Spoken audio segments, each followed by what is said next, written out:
You're listening to the Monocle Daily, first broadcast on the 9th of September 2024 on Monocle Radio. It's 1 a.m. in Manila, 2000 in Kiev, 1800 here in London and 1300 in Washington, D.C. That's the time on Monocle Radio, brought to you by Chanel Watches. Russia continues its slow advance towards Pokrovsk. What happens if they get there? China issues decreasingly subtle warnings to the Philippines. And who would you ask to give all your money away? I'm Andrew Mueller. The Monocle Daily starts now.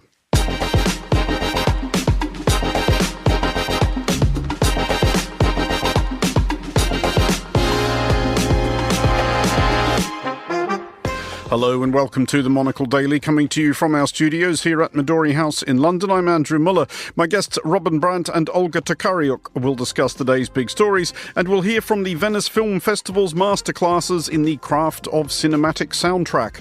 Stay tuned, all that and more coming up right here on the Monocle Daily.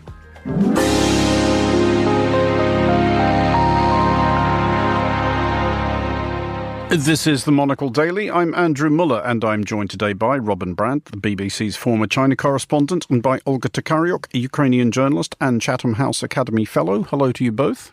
Hello, Andrew. Hi, Andrew. Robin, we'll start with you first. You are, as I understand it, venturing as well into political communications. Go ahead and shill for your new hustle right here in case there are any aspiring office holders listening who could benefit from your counsel. Much of my career was in political communication, but that was more in trying to explain it and trying to find out the motivations for why the politicians were doing what they were doing and if the people liked it or not. Now it's more about talking to politicians and those involved in policy making about how they communicate what they're doing, why they're trying to do things. That's people here in the UK, their interactions with politicians as well, but also people beyond our borders who want their story to be heard. So yeah, trying to do a little bit of that too. I mean, it is a really interesting trade, because, and I've spoken obviously to many people who do it. But is it that thing of trying to remind politicians before they communicate to the public that most of the public actually doesn't really pay all that much attention to politics? This is a thing I think that often gets. It's a failing of both the political classes and the political media classes, yeah. I think, that we get absolutely obsessed with the minutiae while forgetting that probably, I don't know if you stopped 100 people on the street, how many of them could name the foreign secretary. No, I mean, what's interesting at the moment, though, isn't it, is that we are seeing some political issues, particularly here in the UK, but beyond our borders as well, obviously in Europe and over to the east, that are impossible to avoid. The cost of living crisis, the cost of energy in our world, Russia's intentions in terms of its expansionist illegal wars. All these things are very live, dynamic issues that everyone knows about. What I found most interesting, and this is very new territory for me and it's very early days, is that, you know, the skill of communicating is a pretty simple one in a way, being able to try and convey what you are doing and trying to maintain that discipline in whether you're meeting regulators in the City of London, whether you're meeting parliamentarians in Parliament, or whether you're meeting, frankly, farmers who might vote for you in a month's time. You know, the story you're telling and the desire that you have for them to remember what your offer is, the changes you want to make, why you think you're better than them, is very similar. And Olga, helpfully... Sorry, not better than them, you're better than the others, is what I meant to say. Better than the other mob. Although I for one, would be... I'd be happy to... I realise this is possibly a niche concern. I'd just like one day to hear a politician say, I do know better than you. I do this for a living. Seriously. I mean, it's true, though. It's the only field in which people think like being a career whatever is a bad thing. No one goes to an enthusiastic amateur when they want their teeth filled, is what I'm saying. Olga, helpfully for teeing up our first item, you have recently been in Ukraine. I'm sure there is not a short answer to the question, how are things? But the closest you can get, 2.5 years now into this. Yeah, well, people are resisting. People are resilient. People are determined to continue fighting, defending Ukraine. But life is getting harder. There are, again, blackouts caused by Russia's missile and drone attacks on Ukraine energy infrastructure. So they have resumed in recent weeks. And while I was still in Ukraine, they resumed. So basically, when you're walking now in the center of any Ukrainian major city, you will be accompanied by this constant noise sound of generators working. It's after 30 minutes, you feel like you are walking on a construction site, basically. So, it's like even not only it is having an emotional toll, not only it is having like a material toll, but even like in terms of like what you hear is changing. And then, of course, again, these attacks have resumed, and some civilians have been killed, and like dozens of civilians have been killed in recent weeks. And there are some really heartbreaking stories of an entire family, for example, in Lviv, that was killed by a Russian missile in early days of September. But again, as I said initially, people are continue resisting. They just understand it's an existential war. They have to go on fighting. And I think there is a slight disillusionment with the West, with the level of support that the West is providing to Ukraine, because it really makes no sense, like this policy of escalation management and like the restrictions that are being put on Ukraine's use of West weapons. They really make no sense, as Ukraine's Kursk operation has demonstrated. There has been no really strong Russia's response. So the point that many Ukrainians and the Ukrainian government is now making, why continue preserving those restrictions on the use of Western weapons in place? Because clearly they are not preventing an escalation. Well, we will come to all that shortly, because we will start in Ukraine, specifically Pokrovsk, which 2.5 years ago was a town of about 60,000 people in Donetsk Oblast. Most have left already. Still more are now leaving. Russian troops have been inching towards Pokrovsk for some weeks and are now estimated a mere 8 kilometres from the city limits, well within the range of Russian rockets and some artillery, which is now striking Pokrovsk regularly. Ukraine's forces, meanwhile, continue to reinforce their positions inside Russia's Kursk Oblast, building up the impression of a battlefield on which two armies are marching past each other. Robin, I'll put to you that point Olga raises, because it is a fairly common theme, understandably enough, from Ukrainians, that frustration with Ukraine's allies that it's the gradual, incremental means by which Ukraine has been equipped and then permitted to use that equipment. And I will shamelessly plug the current episode of The Foreign Desk, in which we do discuss that process with the former Defence Minister Oleksiy Reznikov, who does talk, about his first meeting, with Lloyd Austin, the US Secretary of Defence, desperately pleading at that early stage for just maybe a few Stinger missile systems.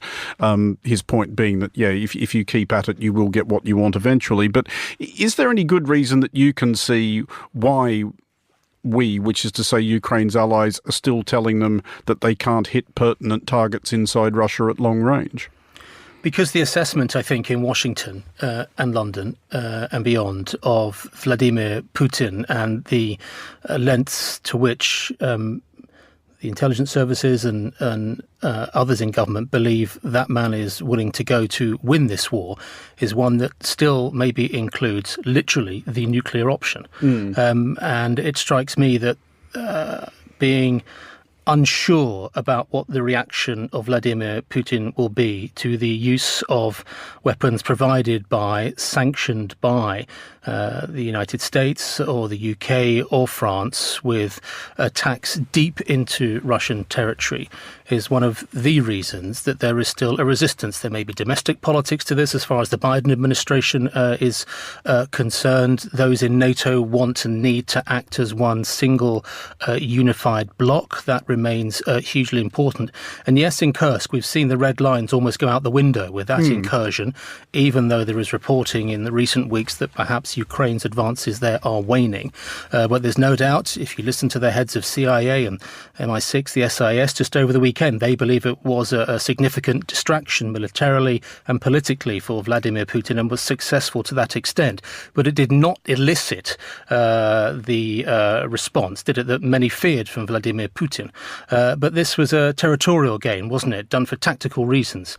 Maybe the use of these weapons deep inside Russia, there is still a fear, a significant fear, that you just don't know how he may react. Now, on the subject of the Kursk incursion, Olga, there was, I know, tremendous excitement among Ukrainians when news of it emerged, the idea that Ukraine had taken a small amount of Russia's territory as if to say, see how you like it. But there did seem to be this idea, though this may have been imposed from without rather than having been in the minds of Ukraine's strategic planners, that this would distract Russian troops or cause Russia to reallocate troops from within Ukraine. That so far doesn't seem to have happened as dramatically as Ukraine might have hoped, in that Russian troops are still marching in the Donbass, if not terribly quickly. Yeah, but just to add to the previous question, Ukraine has already struck targets deep inside Russian territory, just not with Western weapons. It used its own weapons of its own production, drones, and recently Ukraine also announced that they are finalizing their own ballistic missile and some other missiles. These targets have already been struck, so they've been hit, and there was no reaction. So it's really, I see no justification for these restrictions to persist. But coming back to your question about Kursk and what were the hopes of Ukrainians, well, we've heard in recent days some more declarations from Ukrainian officials, including President Zelensky and Commander-in-Chief Syrsky, why they started this operation. To secure a Ukrainian border region of Sumy, to secure the northern part of Ukraine from another Russian incursion there. So they provided various sets of reasons. But something that they maybe didn't mention, but everybody's talking about, was really like this hope that Russia will pull out its troops from other parts of Ukraine where it is advancing. And it did pull out its troops from most of the front line in southern Ukraine, for sure, in Kherson, in Zaporizhia region.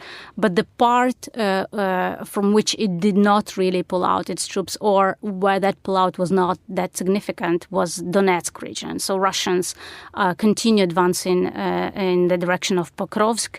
And according to my sources, there was some. They did pull out some troops from that part of Ukraine as well, but that was insignificant compared to other parts, other regions. So it seems that they really kind of are putting all the resources in that direction to kind of show another victory, that they captured another Ukrainian city after months of fighting, after killing and basically sacrificing lives of their own, thousands of their own soldiers again. They just want to capture it at any price, it seems. Just finally on this, Olga, and quickly if you can, is there though also a thinking, do you think, among Ukraine's high command that there's the possibility of a small hearts and minds victory here for Ukraine's occupiers, as they now are in Kursk Oblast? Like, we all know how Russian troops have behaved in the parts of Ukraine they have taken, i.e. monstrously. President Zelensky has been at pains to sort of make it clear that Russians inside those parts of that part of Russia now held by Ukraine will not be treated like that and will be treated, perfectly properly. Well, absolutely. There is no evidence of any wrongdoings by the Ukrainian military who are now in Kursk region of Russia. That doesn't prevent Russian propaganda from crafting stories about Ukrainian soldiers committing crimes and abuse. So I think if it was a goal, it's one of the minor goals. It's not the main objective of this Ukraine's operation. Well, let's move along, but stick with what appears to be today's emerging theme of large countries with, you'd reckon, enough to be dealing with at home, instead expending money, energy and soft power capital shoving around smaller nations in their vicinity.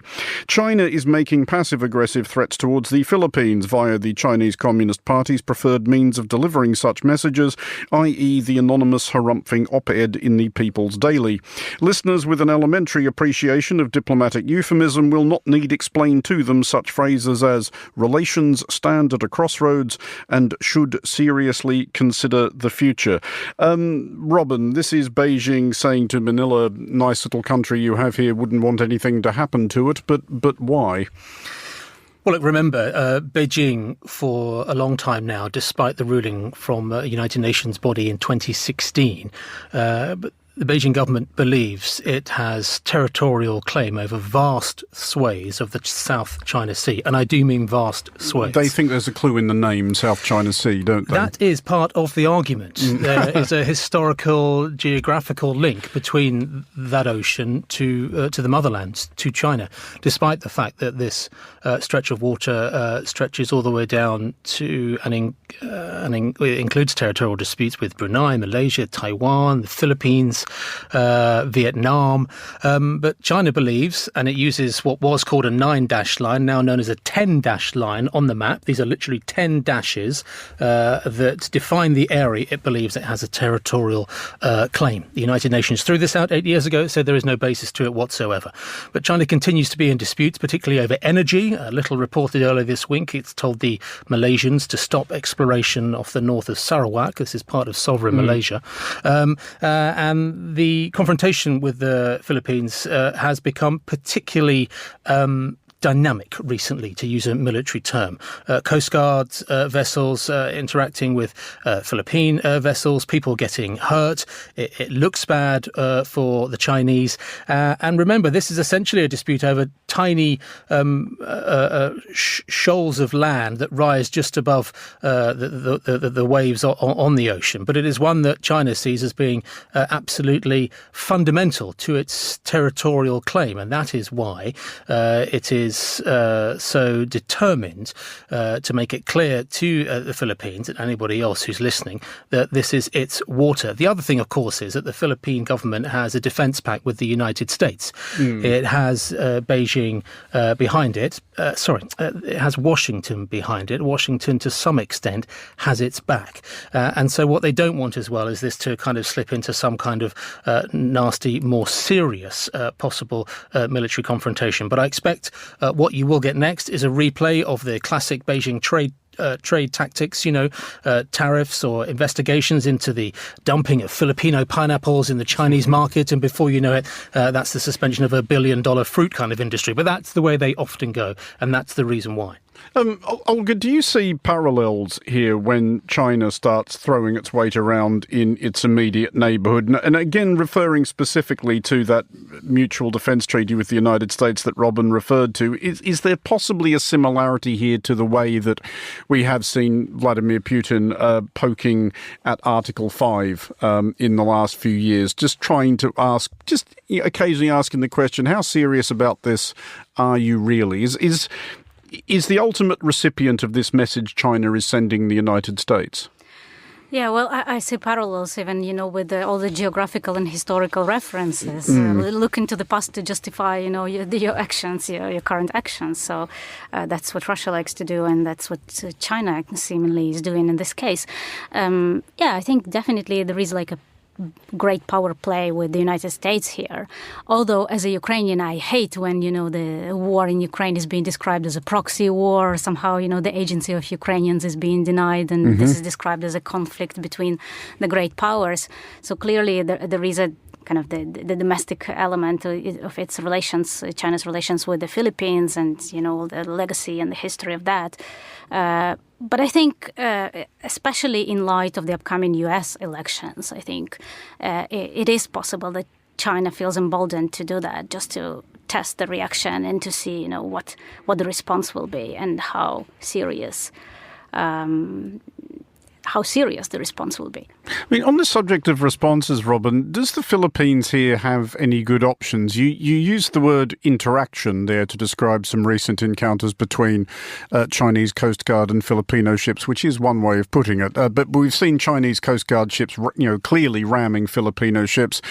We've seen them training fire hoses on small and, wooden craft, which were trying to resupply that strange wreck that a bunch of Filipino Marines are cursed to staff patrolling the edges of the Philippines claim.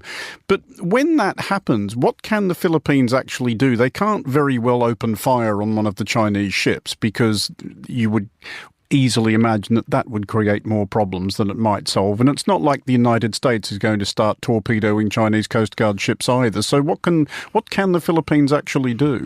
Well, they can attempt to maintain their presence, and that, of course, is what they're trying to do. Part of the reason the Chinese Coast Guard has been so active in this area is because it's trying to prevent the ship being restocked. It wants the people on this ship eventually to run out of food, so they will no longer be able to exist there. And so they may, even though the ship is a very old one that's falling apart, they may eventually withdraw from there. But the big picture here is about the bilateral relationship. And, this op-ed piece penned under the name Zhongsheng, which means Voice of China, there's no one's name on this, is all about, think twice about resetting the relationship. Remember the bilateral relationship. Let's get it back on track. This is the kind of euphemistic language that Beijing and the People's Daily always uses. Let's get it back on track, meaning do what you're told or else. Exactly. Yeah. Get it back on track, which is the way we want it to, which is your acknowledgement of our sovereign claim. But ask people in the wine trade in Australia about when bilateral relationships go wrong with Beijing and what that can mean for billions and billions of dollars of trade between a country in that region and that country's biggest marketplace. And they will talk to you for a very long time about the importance of the interaction of politics, trade and issues like this, which can be highly, highly consequential for economies of these small countries in terms of when it comes to that dominant marketplace in that part of the world. And just finally on this, Olga, and to go back to those parallels, and with all due acknowledgement that I have not the least idea how one would do this practically in these circumstances, but should we, by which I guess we mean the Western democratic world, have learnt something maybe around 2014 about what happens when you don't stand up to bullies early on? Well, absolutely. I think, authoritarian states like China, they are closely following the reaction to Russia's actions, and they are learning and they are perceiving as the weakness of the West, the lack of the strong reaction, and the fact that Russia maintains the initiative in this war and in its confrontation with the West. So basically, Western countries are only reactive. They have no proactive policy. And I think it does embolden countries like China to also make these daring moves and expansionist moves in their own, what they consider their own sphere of influence. Well, let's move sort of seamlessly along, because wealthy Western countries contemplating China have drawn long and heavily on the consolation that liberal capitalist democracies are always going to be smarter and faster than oppressive communist tyrannies. A new report for the EU by Mario Draghi, former Prime Minister of Italy and President of the European Central Bank, entrancingly entitled The Future of European Competitiveness, counsels at exhaustive length against getting too complacent on this front. Draghi wants, among much else, the EU to raise investments by 800 billion euros annually. By way of perspective, that's about the combined GDPs of Norway and Denmark, give or take. Robin, first of all, what do you make of the slightly excitable language he has couched this in, positively Churchillian, and I quote, "Never in the past has the scale of our countries appeared so small and inadequate relative to the size of the challenges." Really?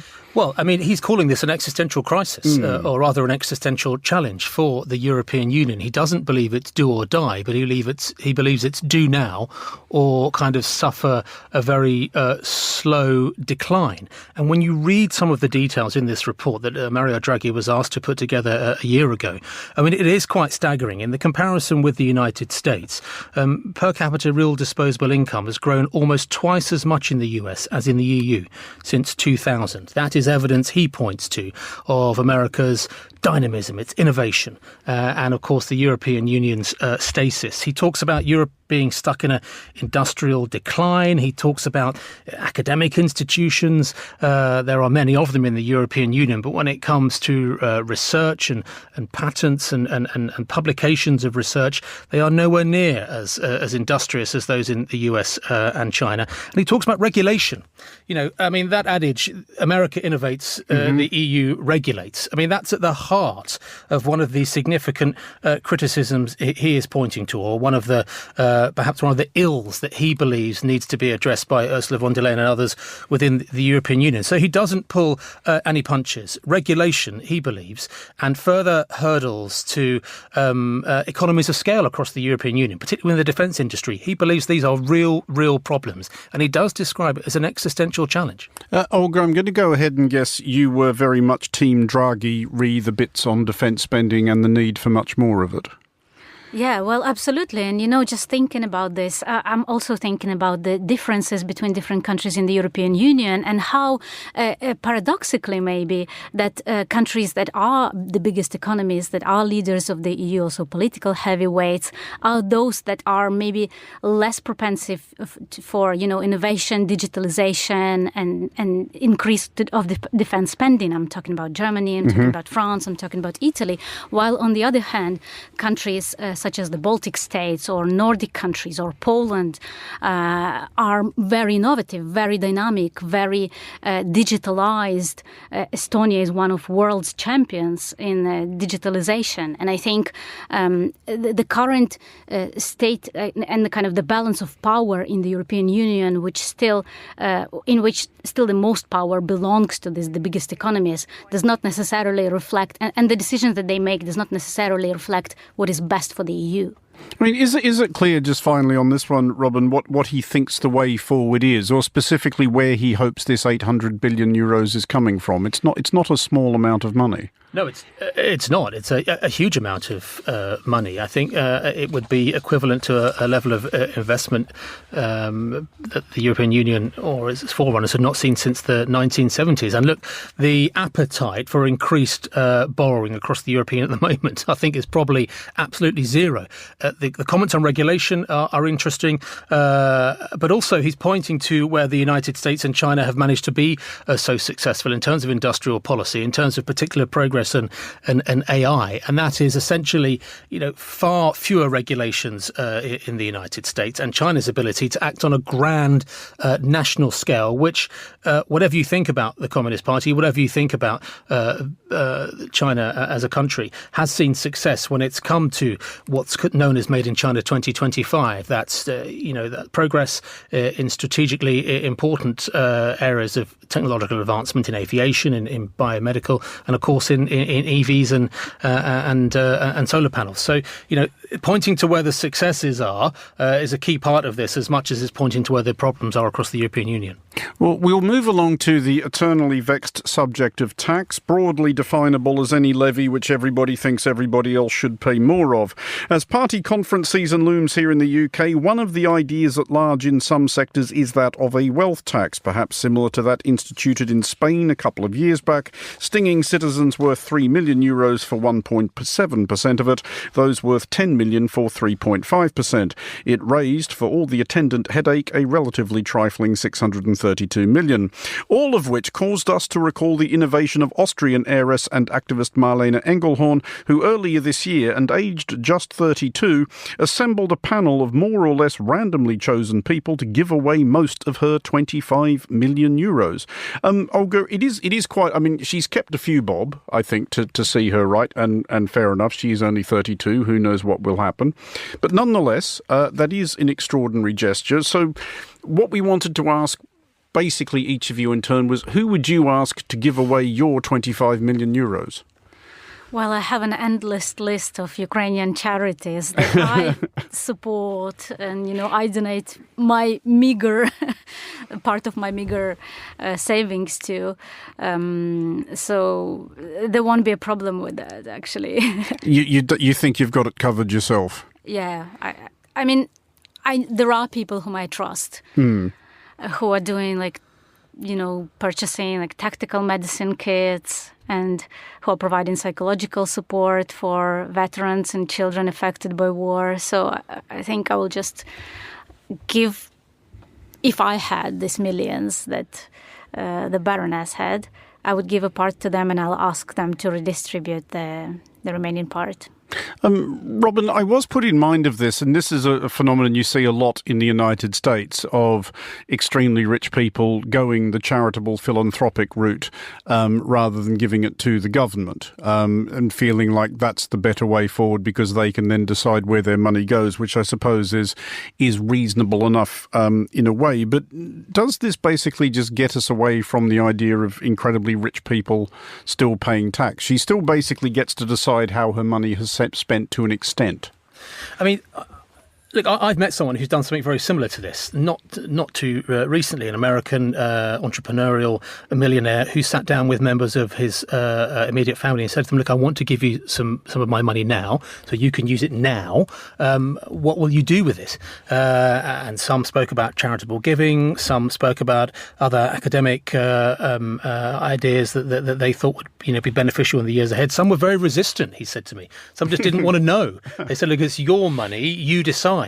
For me, one of the most interesting things in this story is the act of philanthropy and charitable giving. And what's the best way to do it? Is it better to give it all to one cause? Is it better to kind of, the reverse of the microfinance initiative, to give much smaller donations to a whole end of charities and spread the wealth that way? I remember reading once a story about charitable giving and people that donate time, people that donate other things. And essentially there were some people in the saying that the best thing is just to give lots of money to the charities who are best placed in most sectors to decide where that goes. And the best thing, the most productive thing, the thing that most achieves what you want to achieve out of your charitable giving is just to give a big lump sum of money, and then they can benefit from the scale, and they can deploy their expertise. So for me, the idea of charitable giving, how you give, the idea of an endowment, something that has a lasting legacy, is that something that people would find appealing as well? I think that's really interesting once you kind of look into the ways of trying to use your money once you're no longer around. And for you, if you had 25 million euros, which had taken on the aspect to you, it's great fun asking journalists these questions. It's like, yeah, I've never even thought about it. Like that's ever going to happen. But think about it now. If you had 25 million euros, which had become to you some sort of dreadful existential burden, who would you trust to give it away? Would you, as the heiress has done, empanel a jury, really, of 50 randos Probably not. to come to a decision? I think I'd like to think that with myself, the people around me, the people that love and respect and know me, would bound to offer me the counsel that would help me decide where that would go. I'm a big fan of libraries. I'm a big fan of trying to deal with some of the most pressing diseases and medical challenges of our time. Robin Brant and Olga Tokariuk, thank you for joining us. Finally, on today's show, we head back to the Venice Film Festival, which held its prized award ceremony over the weekend. Appropriately for a radio show, however, we'll take a look at the more auditory aspect of the film-going experience. Arts journalist Amar Rose Adams spoke with an expert in cinematic music, Stéphane Larouche, who hosted a series of masterclasses with some of the art form's most celebrated composers at this year's festival. Adams began by asking Larouche why craft in cinema is so important. It's such a difficult question, but I always remember Stanley Kubrick's quote saying that cinema is an art that requires more than one person, which makes a huge difference with, for instance, a writer. So it's very interesting to discuss cinema through all these different sides and aspects, and especially light, especially music, because I love film music because it's a way to rewrite the film. A composer is as important as the screenwriter because in some way he will really refine what the script writer has written, what the way the actors have played. Richard Gere, when we prepared, today's masterclass, he told me that on one film, we did not mention this morning actually, Mr. Jones, he said on his face, on his gaze, one minor chord by composer Maurice Jarre or one major chord absolutely changed the perception of his character. So, I mean, I love this moment here in Venice because we can all discuss, all these craftsmen who work together from different disciplines, and they all work in the same direction, thanks to the director. There's been like a real deep dive into craft, specifically into music, really. And I wanted to ask you, what has that been like to really have these conversations and have this opportunity to present the craft of music in film in this way? It was great because, first of all, we had an amazing Italian composer, Nicola Piovani, and won this Academy Award for Life is Beautiful, La Vita è Bella. An iconic soundtrack that everybody knows. And as often it turned to be an accident because the main title of La Vita è Bella was a very slow tempo track work by Nicola Piovani, and Roberto Benigni asked him, maybe we should have something more entertaining, and maybe on a begin rhythm. And then Piovani, wrote the first bars of Bi ba da di da di bom.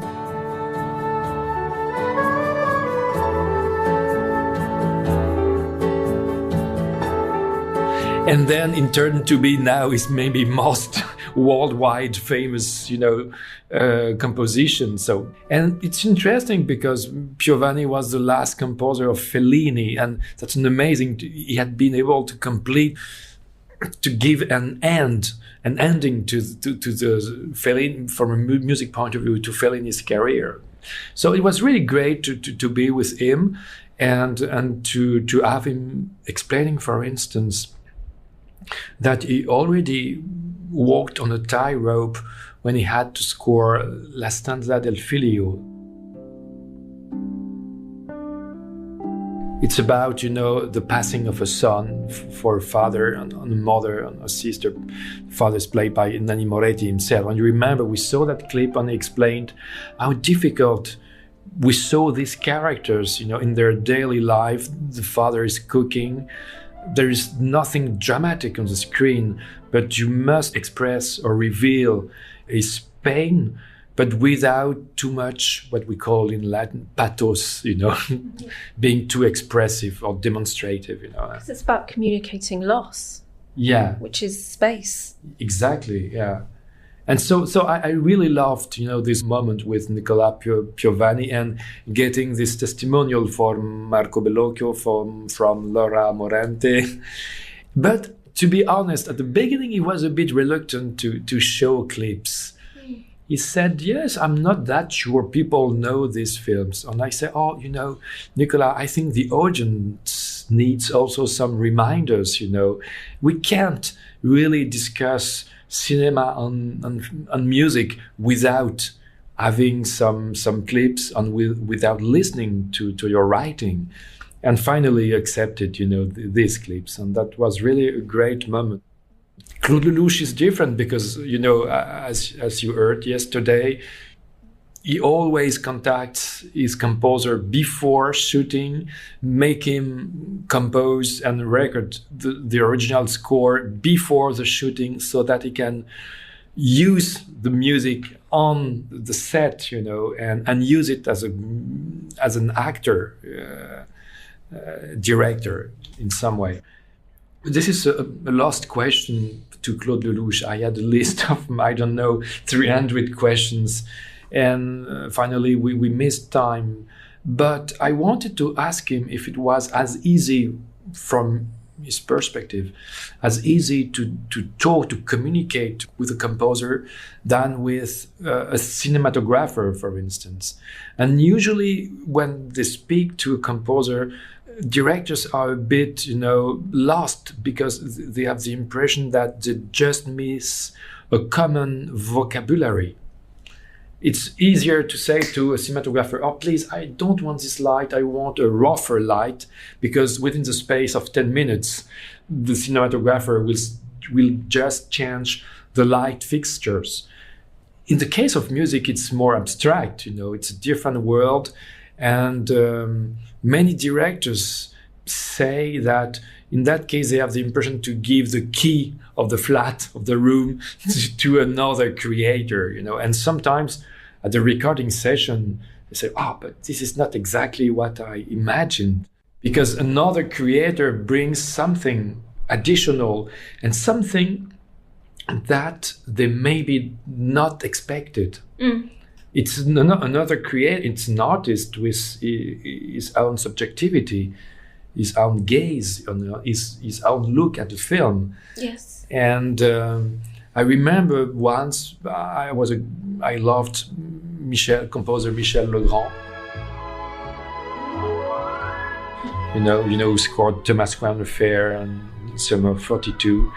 And Michel said to me once, the best compliment that a director can do to me is just to tell me, your music, your score made me discover something, an aspect of my film that I was not aware of.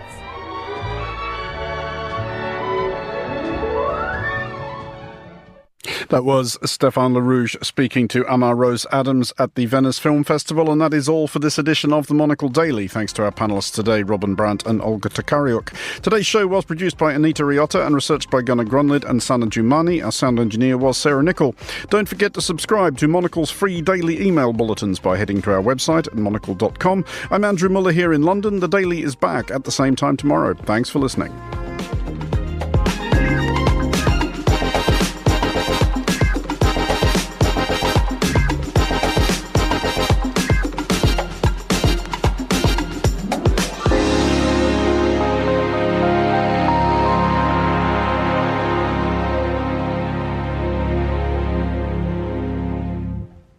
"2024 is a pivotal year for global politics. Meanwhile, conflict, climate change, and AI dominate the headlines. What do these global stories mean for you? The Financial Times offers fearless thinking in defining moments. Its trusted journalists deliver impartial analysis on the world's biggest news events, helping you to form your own bold opinions. Start reading the Financial Times at ft.com.